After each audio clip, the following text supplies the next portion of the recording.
Good morning, everyone. Jason Lumbeck here, giving you your Tuesday tip of the week. This week, we're going to be talking about fairway bunkers. One of the hardest shots in golf to hit effectively. I'm going to give you a few tips that are going to help you be able to be confident enough to get that ball out of the bunker and hopefully on the green, or at least advance it far enough forward on the fairway where you can get your next shot up on the green. So a few things you want to keep in mind when we're hitting a bunker shot is goal number one is to, get the ball out of the bunker. Second goal is to make sure we're going to be hitting the golf ball first. So unlike a greenside bunker where we want to dig in and get ourselves down into the sand to get our center of gravity lower than the ball, so we're catching the sand first and shooting that ball out of the bunker with the sand. With fairway bunkers, we want to focus on making sure that we're hitting that golf ball first. So a couple of things that we can do to ensure that we do that is, one, if our normal stance is here, we're going to shallow our stance out. We're going to make our stance a little bit smaller so that we're bringing our center of gravity up a little higher.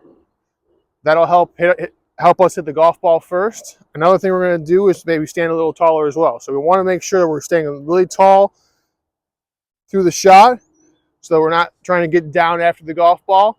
Because when we go down after the golf ball, that's going to make that angle of attack a lot steeper, and we're probably going to hit a little more sand than we want to. So we want to make sure we're trying to stay tall through the shot all the way through.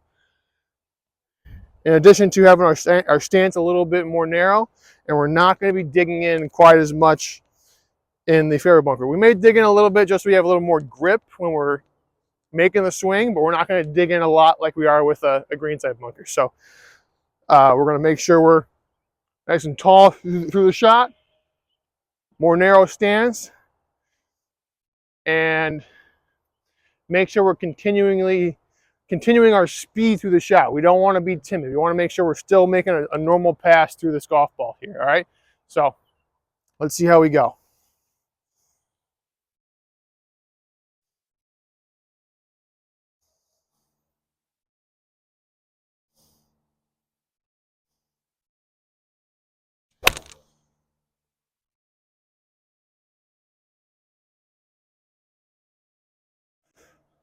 All right, so there you have it. Again, the three things to remember: a little bit more narrow stance, stay taller through the golf shot, and keep your acceleration through. We want to make sure we're keeping that same speed all the way through the golf swing. So that was your Tuesday tip. We'll see you next week.